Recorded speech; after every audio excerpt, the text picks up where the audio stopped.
నేరారోపణలతో arrest అయి 30 రోజుల పాటు కస్టడీలో ఉన్న మంత్రులు, సీఎంలు, ప్రధానిని పదవుల నుంచి తొలగించేందుకు ఉద్దేశించిన 130వ రాజ్యాంగ సవరణ బిల్లును వ్యతిరేకిస్తామని కాంగ్రెస్ ప్రకటించింది.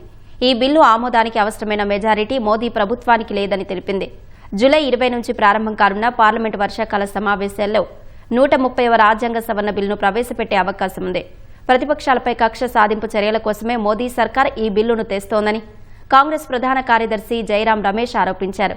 ఓ మంత్రి క్రిమినల్ కేసులో 30 రోజుల పాటు కస్టడీలో ఉంటే 31వ రోజు వారిని పదవి నుంచి బర్తరఫ్ చేసే నిబంధన ఈ బిల్లులో ఉన్నట్లు చెప్పారు. నేరం రుజువయ్యే వరకు నిందితుడిని నిర్దోషిగానే న్యాయ వ్యవస్థ పరిగణిస్తుందన్న ఆయన, మోదీ, అమిత్ షా హయాంలో దర్యాప్తు సంస్థలు ఎలా పనిచేస్తున్నాయో అందరికీ తెలుసన్నారు.